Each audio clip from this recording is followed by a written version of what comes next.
Well, I'm super excited, Tania, that you're here today. It's like an honor and a privilege for me to have you here. I'm super excited I know that you're my mentor, but for those who do not know Tania, she's the CEO and the founder of Herbert Financial.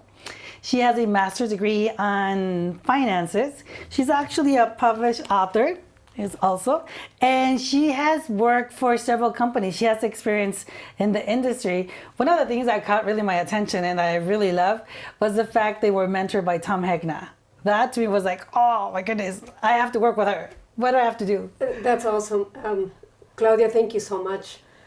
Especially, building the power in women in our community.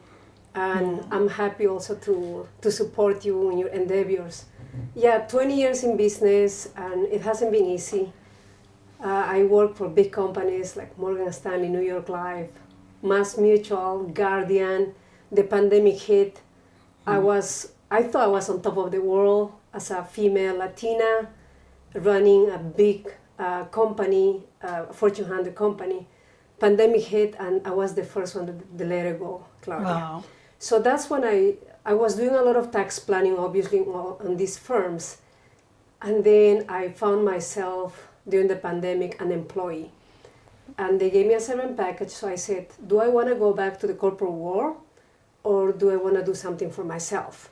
Because sometimes we have the wake-up calls, Yes. right? That we go through some challenges, and then from there, the things start growing.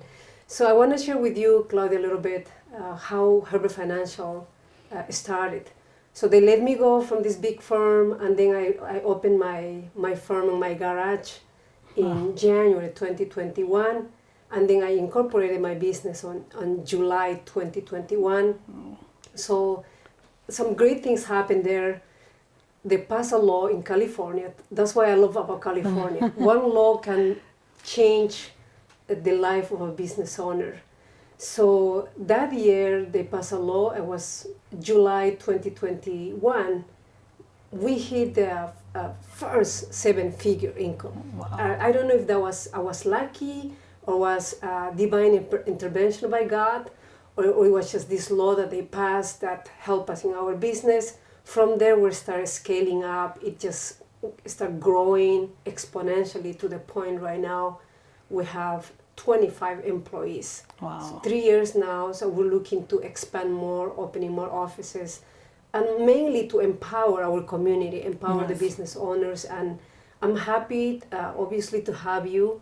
And then I think you're going to also support a lot of the business owners in the Santa Clara area. So thank you so much. Oh, thank you, of course. And I love she went through it quickly, but within 3 years, you actually purchased the building and grew, and you're so busy. I see you because you're so busy running appointments, meeting with new clients, and going out there and also helping small businesses, startups, and it just like pouring so much love and so much of your knowledge into people. That's amazing. So thank you for what you're doing, because it does make a difference. I like how you say that we have a wake-up call, right? That some of us, you could call it, you said divine intervention, the law that changed, or that you were lucky.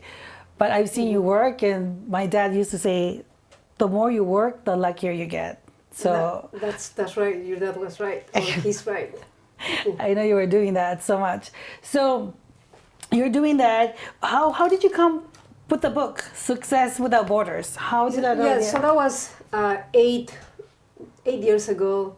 I see a lot of, I cater most of my business, obviously, to the Latino business owners. And there was a lot of business owners that they were doing really well. We're going to be sharing the story of one of the business owners shortly. And then I started interviewing all these successful entrepreneurs, immigrants, and how they came here and how they built their empires. So I captured their story, how they did that. So, and we launched the book. Actually, we sold 10,000 copies. Wow. And that money went into a non-profit to help the needy children in South America. So if you buy, it's on Amazon right now. If you buy, that's going straight to help a child. Wow. So that was the reason why because we wanted to bring more awareness, like how an immigrant from nothing can grow to the different level, can expand their practice, their business, and their empire. Those stories like really hit close to home because that story is my mom's story, right? And one of the reasons I'm so passionate about helping the community, and my heart, single moms and being out there, is because my mom didn't have that support. My mom didn't have that Tania, that Claudia, that truly wanted to help them improve their life and elevate their quality of life and their family. And I think that's amazing because everybody has that story. We all know somebody that was an immigrant that changed their life, and if they don't know it, get the book so you can be more open and empathetic and really understand not a lot, but a little bit of something how they're going through or what they're going through. So that's really good. So the other thing I know that you have a daughter. Yes. And her name is beautiful. Micaela. Yeah. So being a single mother with a little child, it could be challenging, but one of the things, Claudia, in our community, especially in the Hispanic community, we work as a team. Grandma is there, auntie is there, the uncle is there, everybody.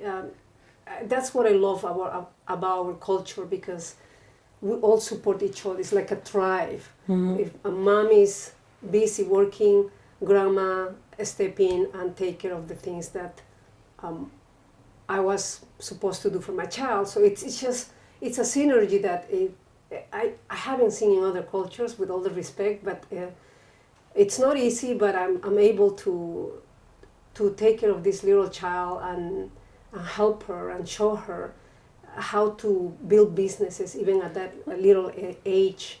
And I help her to open at the farmer's market. She has a little table. So she sells little things. She's 8. Once a week, she's there for 3 hours. And she generates like $300. I love it. And every week. So, yeah, I sympathize a lot with single mothers, especially that they're running a business. It could be challenging at one time. Or at a point that, oh my gosh, this is overwhelming. I have to deal with so many things. Yes, and I love your story because it could be my story, it could be somebody else's story, and that it's possible.